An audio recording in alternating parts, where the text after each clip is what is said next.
Welcome to Moral Side of the News, our weekly discussion of today's top stories from a moral, ethical, and religious point of view. We've been doing this since 1948 on WHS Radio and 1952 on television. We're here today again to examine the top stories from a moral perspective. I'm joined today, as always, by a distinguished panel of local religious leaders. Father Tony Smith, Archdiocese of Louisville, Reverend Clay Calloway, West Louisville Ministers Coalition, Rabbi Stan Miles, Louisville Melton School, Reverend Sally McClain, Christian Church Disciples of Christ, and Deacon Greg Gitschier, St. Patrick Catholic Church and former Secret Service agent. We begin this week with a horrific attack on the first night of Hanukkah in Sydney, Australia. At least 15 people killed and more than 40 wounded. This morning, new videos showing hundreds of beachgoers running for their lives during the terror attack at Australia's famed Bondi beach. And then I heard bang, bang, bang, bang, bang. 3 minutes of gunfire didn't stop. The harrowing moments unfolding Sunday evening as the crowd gathered to celebrate the first night of Hanukkah. The festivities coming to a halt as a pair of gunmen opened fire. The attackers seen here, police identifying them as a 50-year-old father and 24-year-old son. Video showing one gunman aiming at the crowd of more than 1,000 people from this footbridge. Officials say at least 15 people were killed and at least 40 others, including children and senior citizens, injured. Among those killed, Rabbi Eli Schlanger, who served as rabbi and chaplain to the Bondi community for 18 years, and Holocaust survivor Alex Klaitman. His daughter telling ABC News he was killed while trying to protect his wife. Mourners coming out Monday to lay flowers and pay tribute to the victims.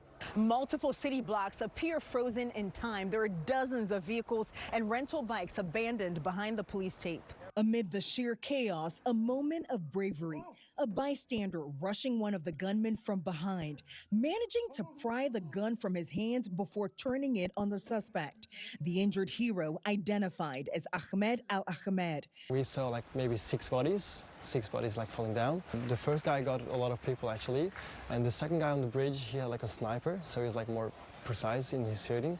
Ahmed now recovering at a local hospital after being shot twice. That man is a genuine hero, and I've got no doubt that there are many, many people alive tonight as a result of his bravery. First responders killing one of the gunmen at the scene. The other alleged gunman is in critical condition.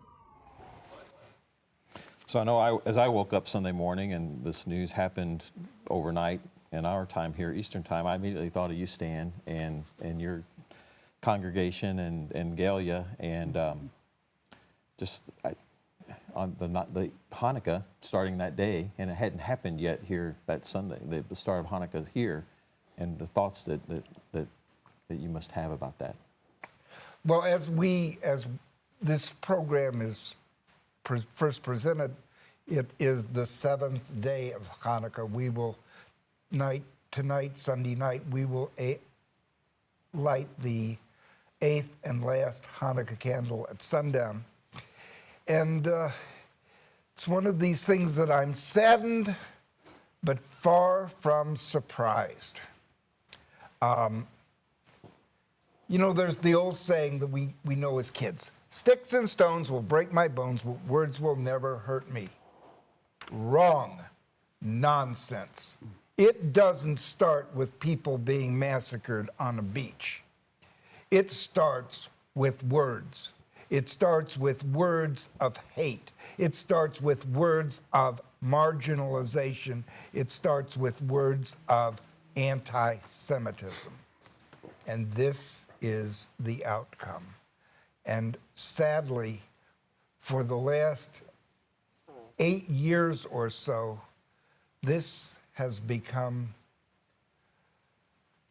so sad, but never, ever surprising. For 3,000 years, starting with Pharaoh in Egypt. Why does this happen? Because for 3,000 years, Jews have been considered the other, not as human beings, but as the other. The word Hebrew itself, ivri, means a stranger.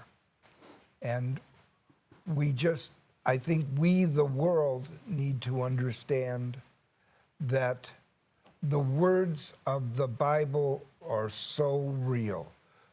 Love the stranger, remember the stranger. And the lesson to us always is why? Because you know the feelings of the stranger. You were a stranger in the land of Egypt. In Australia, for the past few years, the words of anti-Semitism have been constant and overwhelming. And when you think of Australia, you don't think that this is the country with the largest of community of Holocaust survivors outside of Israel. And then you think, well, Australia? Why is that? Because for many of those people who survived the Holocaust and were rebuilding new lives, one of the things that they tried to do was to get away from where they were living, to get away as far as possible, to get away where they and their families would be safe. And the answer to that quest is there is no safety. My takeaway from this is that hatred can be taught. Why on earth? This is a father's son. This is the legacy you want for your family. This is what you're teaching. I mean, you teach hatred, you teach prejudice, you teach fear, whatever it is that you're teaching. But to me, this doesn't make sense, that this is something you want to carry down to the next generation and the next generation. It's painful. Yeah. You mentioned something. He's 50 years old. The father was 50. Son was 24. I mean, I got a son in the 50s, so even he's young by my standards. Australia, I've had the good fortune of visiting Australia, Sydney. My daughter lived there a few years ago, and I'm very familiar with this very popular beach there in Australia. Australia is a very open country. Mm-hmm. It's almost blissful. I mean, if I had to pick a country that's the ideal that the United States could be measured by, Australia would be it. Mm-hmm. It's very open, welcoming, extremely diverse country as a whole. I know in Melbourne, I've been to Sydney as well. Very, very open, diverse. I could see why someone would want to go there. It seems like a very natural destination to escape confusion. You'd never hear much bad about Australia, other than the boomerangs and the kangaroos. But that aside, it's a very, for the most part, very peaceful, congenial, civil society. And this is, even though we call it a kind of a mass shooting, this is a terrorist attack here. Mm-hmm.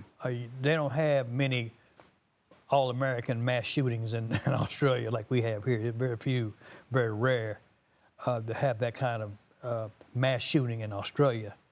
And this is an exception to the rule. This is a terrorist attack that's in a whole nother category, it seems. And sad to say, there's no hiding place for it. Anti-Semitism, Jewish hate is global. And it seems to be passed on from generation to generation. This very young father, by our standards, is teaching. He learned it himself and taught it to his son. So it clearly was duplicated and replicated there. Sad that it occurred. Glad it wasn't any worse than it could have been. It could always be much worse. So we always thank God that there was a stop and someone was able to stop it and interrupt it. So we thank God for that. And so we pray that this will be yet another I guess, reminder that it is not over. You know, we need to preach more love. In this season of Christmas, we need more love in the world. We can just get that message out. I think that would go a long way to making a huge difference in mitigating situations like this. One of my prayers every day is to ask to pray for the children of God, whoever we might be in the world. But I'm beginning my prayer, this sounds terrible, my prayer is turning more towards, Lord, we cannot accept, or we cannot claim ourselves to be children of God with what we've done. You mentioned about passing it on generation to generation. It's not just in the Mideast. It's here, Hatfield, McCoys. I mean, it's almost part of human nature. If we cannot do what we think is right or what we should do, someone owes us. It seems we train our younger generations to take care of that for us. It's part of being human, I think, and being human means we still need the divine God who created us to kind of show us the way. It happens, yes, in a country we sometimes, as you say, we hold up to say, if only we could be like that. But look what happens, Australia has some of the toughest gun laws, et cetera, in the world. Not the toughest. We've got some other countries that you could be killed if you own a handgun or so. But no, even with all the laws they have on the books, and they're talking about look what happens when you have as many laws as you want on the books. If someone has this mentality of seeing their other as other, they'll find weapons to do it, whether it's handguns, rifles, bombs, cars, whatever it may be. Exactly. Boomerang. Anyway, you'll figure it out, I guess. But it seems like it's just we're caught up in this, still looking at, as I would say it, the whole thing of this, the self. We're still selfish, and what we see as what's good for the world should be what we think it is good for the world. As again, I keep saying we basically want what we want when we want it, and some people take it to the extreme and say, get rid of the Jews, get rid of the ISIS, get rid of Hamas, whatever it might be, get rid of the Republicans, Democrats, whatever it might be. We are so polarized in this, not just this country, but the world today. It becomes very pessimistic. My prayers are very pessimistic. But I keep saying, I have faith that God's going to lead us in some form or fashion to receive the other as one of our own, and see ourselves as others, you say, Stan. So, but this is an example. We got a long way to go. Tony, as you were talking, something just came up on my phone, on my watch rather. We live in a world of wonders. The vast majority of the people who were killed at Bondi Beach were in fact Jewish immigrants to Australia from the former Soviet Union. That there is a very large Russian Jewish community there. And these people have been, and especially looking at the Holocaust survivor, these people have spent a life seeking what they never could find, safety. My experiences in Australia, one of my assignments with the Secret Service was protective intelligence. So my job was not only to work with our CIA, which I affectionately called Christians in Action, but I would work with intelligence agencies in foreign countries. I was assigned to the Pacific Asia region, so I probably did a dozen trips to Australia, worked very closely with their police and their AFP, Australian Federal Police. So when this happened, I texted one of my close colleagues from their SOG, Special Operations Group, which would be similar to our SEALs and Delta guys. And I just said, wow, I mean, really? And he texted me back, and I told Shawn, what he said was, hi, mate. Of course, it'd be, good night, Mike. But he said, terrible news at Bondi. The government here has a lot to answer for. These are his words, not mine. And he's part of it. And then he says, they just released that the 24-year-old shooter was on the ASIO list back in 2019. ASIO is like their CIA, internal CIA. So they were aware of him in 2019. And he said the father and son just returned from the Philippines 2 weeks ago, where they were training with a Muslim extremist group. And I thought, now, I can't validate this, but this is what this guy is sharing with me, and I'm sure he's getting some pretty tight information on this. And he did say the father held a gun license for 6 rifles while only on an Australian visa. And they also had an ISIS flag in their car, which was parked on the promenade where we used to go to Bondi, which we did go to Bondi a lot. So then the other comment was the PM, Prime Minister, said that both have no links to any extremist groups. I question that statement just on face value. But anyway, I just want to share that it's shocking. And they do have obviously very tight gun laws. But the criminals will always find a way to get the guns. Exactly. And when people say to me, I personally like this, I like the fact that we have the right to carry a gun. But when people say, well, look at all this, well, drugs are illegal, and where's that gotten us, right? People are going to find drugs, well, they're going to find guns. That's just my opinion. Yeah, I agree. The whole problem, it's not terrorism. Terrorism is the result. The whole problem is fanaticism. And fanaticism is an illness that no one is immune and no group is immune.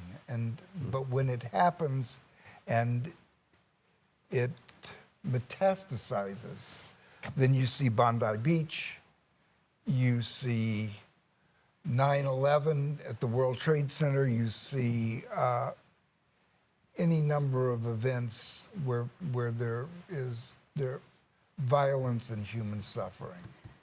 Isn't there also the element of scapegoating that makes it so much easier to place the blame somewhere else, on somebody else, some other group, some individual, anything other than looking at yourself? Isn't that also a part of the issue? It's a Nazi movement in the 30s. Exactly. Yeah. But it just strikes me just how extremely rare this is in Australia. I mean, this is a terrorist attack, true, but it's still extremely rare in Australia. Tasmania had a terrible incident 12, 15 years ago, which was unbelievable, because Tasmania is an island off I've been to Australia. Tasmania, too. Yeah, and I've been there, too, and that was shocking. And a very, very, very peaceful environment. Absolutely. Very, It's very like New tranquil. Zealand. Well, Right. Let me, I would say, what you say is true when you're talking about firearms. But there are other ways that people have been killed. I don't know what the facts would be in Australia. But even in a European country, using cars, using whatever it might be. We can make weapons of anything if we have, but it gets back to what Stan was saying, in the sense that fanaticism that we teach our young as a way of life. And that's how you begin to look at the young and begin to educate them the way you want to educate them, give them the facts you want to give them type thing. And say, again, in the 30s, that's exactly what Hitler did not, he tried taking over physically with guns, didn't work. He got himself elected. But if you teach hatred very young, very young, it's going to stay with you. Speaking of Australia, we were there during Australia Days in 19, and we were in the harbor, and it was multicultural. I mean, people came in their, native costumes, whatever that happened to be, and they started with the Aborigines people, which when in the United States do we start with the Native American people? I'm just, it was just such a happy occasion that you would not think that something like this would happen. I was struck by the heroic efforts of a Muslim. Absolutely. Yeah, that was awesome. I mean, it wasn't, there was... Very brave. Let me ask you, as clergy, what about these religions? Now, I'm not stereotyping, but sects of different religions will hate Jews, they hate Christians, they want to take over. I mean, what do y'all feel about? I mean, I don't know as a personal, but you read a lot about that they're teaching, what do they call it? Not infant. They got a word for it. I just lost my thought. That they're going to take over the world with their, Muslim beliefs, right? Triumphalist. Yeah, there you go. Yeah, but Greg, there are sadly outliers in every religious community that have these groups that are going to take over the world, and that look upon their conception of their religion as totally triumphalist in the sense that they are up here and everybody else is down here or below. And they're killing thinking they're following their God's order. Yes. That's what's scary. Yes. They think they're doing God's work. Right, in theological circles, it's called divine command theory. The reason we do this is because God commands us to do this. But now that's a dangerous thing to try to prove, in a sense. But again, look at all throughout the human history where people have done this. God commands me to do this. And so therefore... I think that's a mental illness. Could be, but I mean, there are some individuals. Well, the whole thing, if we look at the Old Testament, says the divine command, to the land and whatever, to the people, whatever like this. There's God's promise. Well, the promise, but it continues also. But if you look in some of the Old Testament readings, whatever, Joshua, whatever, where he was told to decimate different villages and cities and all that good stuff, you could look at that whole element. It gets into what's called, theodicy, look at divine evil, as it were. Because we look at what some things that are said in Scripture now, and we would say, no, we would see this as criminal. It would be evil for us now, the way we treat children. Right. This type of thing. Right. But the and divine, women. and women at the same time. But the divine command theory has always been divine command theory and theodicy, the study of evil, has always been torturing to theologians for eons, because we have to, how do you square that with the Word of God? Well, we thank God for the word of Jesus in his example. He said, but I say. Yeah. So that's a clear pivot away from Old Testament teachings and the like. We have always had extremist groups within the Christian nationalism. We forget that the Ku Klux Klan, they were Christian.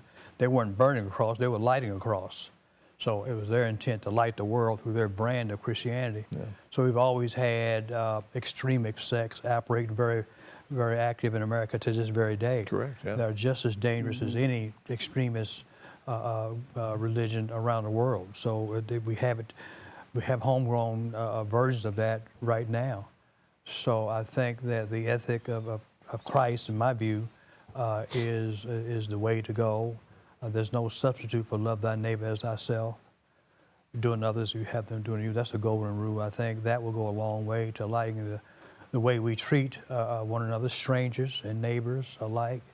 And I think that that ethic prayerfully is the guiding light to lead us out of this very, very horrible era of hate that seems to pervade the world. And there's another theory, principle, even not just Christian principle, but it's, as I recall, Paul uses it in Roman, writing the letter to the Romans, you can never do wrong or evil no matter how much good comes about. And so even, the ends do not justify the means. There's a wrong way to do right. We have a right way to do wrong. Right. So, but that's, I think you're correct. We have it in our own country. We have it in our own families, our own community. Look at some of the stuff we see on the local news, this channel and other channels, where someone's being brought before the judge because they've murdered their child. And what was the first reason she gave? The one I'm thinking of, the demons told me to do this type thing. Or you have someone who killed his wife, just got convicted of killing his wife and whatever. This is the same type of evil in our lives as well as in communities and as nations and in the world. That's why I say we still need the divine's help to become true children of God. We're not there yet. One thing that's being brought out is that the state of Israel is in contact with Jewish communities around the world. And the intelligence forces out of Israel are in contact with governments dealing with what is going on with regard to threats against Jewish communities. And there have been warnings to the Australian government, please beef up the security, because we know that something is going to happen somewhere. And these reports were ignored, and the tragedy at Bondi Beach happened. Well, you made reference to someone suggesting that the government perhaps could have done something. No question. That's the indication I'm getting, Right. that they chose not to. And now this is the result. The other thing is, how much is the internet influencing, especially younger people, to come on to some of these radical, what would you call it, nationalist, whatever you said, just consuming them. And they're reading this on the internet, and these young people are getting indoctrinated into these, hatred. And there's the really terrifying thing? It's not either or. There is great evil and great violence coming from the left, and there is great evil and great violence coming from the right. Yeah. Like I said, and I maintain, and I'm sad about, no group is immune. Correct. Did anybody hear? I'm sorry, real quick. No, you're Did anybody good. Go on. We hear don't have time. what the guy said? They said he shouted something at Bondi Beach, but I never did hear if it was Ali Akbar or whatever they normally say I heard when they their said God is great. something, but I don't know what Okay, I'm exactly. just curious I if have anybody heard the heard. same report. You didn't hear what he said? No, I did not hear what That'd he be said. interesting to hear what exactly he said. Well, they found a flag in their. Right. Yeah. They were driving around flag. with an ISIS flag on Right. the hood. And as we record this today, there was reports that they had a bust and arrested 7 people somewhere in Australia. They did a. Well, they're going to pull all their phone records and all their internet Exactly. records and see who they've been talking to. But you know what? You said something about did you say Indians, the American Indians? Native Americans. So in L.A., they just 2 days ago broke up a terrorist group. They were all American Indian warriors. I mean, in their mind, warriors. Something to do with transgender, but they were going to plant bombs all over L.A. on New Year's Eve. Oh, I did hear about that. And so like you said, I haven't heard much about American Indians doing terrorist stuff, but that sounded like it could be. Just Well, 2 if days. also somebody in- wanted to be angry, they could be angry. There was something also in New Orleans. They caught some group something of that nature too. Yeah. They had planned for New Year's Day or something. And apparently there were 7 or 8 homemade bombs in this guy's car No. Right. Correct, yeah. that So like you said, it could have been so much. It was horrible. 65 people injured, 40 of them, some of them dead. I can't remember how many now because it changes. But it could have been so much worse. It was horrible, but it could have been even worse. But it comes at you every day. It comes at you on television. It comes at you on radio. It comes through somebody's speech. It comes through, all you hear is hatred, anger. Let's place it here. Let's place it there. I'm sorry we didn't get to that other question about the We've tried news this 2 weeks in a row Sorry, now. We've that's missed it. probably But because what do young people think of everything that's going on? I just thank God that it's no worse than it has been. I still thank God that, given how bad it is, it could always be much, much, much worse. We should never give up hope. And I can't give up hope on that let's fact. Stan have the last word here, and we'll get going. We have 30 seconds to wrap it what's up. meaningful to me? This was on the first night of Hanukkah. Do you know what happened on the second night of Hanukkah? Around the world? We lit the lights against the darkness, and we continue to do so. We never give up. We never lose. Well said. Thanks to our panelists, Father Tony, Clay Calloway, Rabbi Stan, Sally, and Deacon Greg. Have a great end of Hanukkah, and Merry Christmas, Happy New Year, Happy Holidays.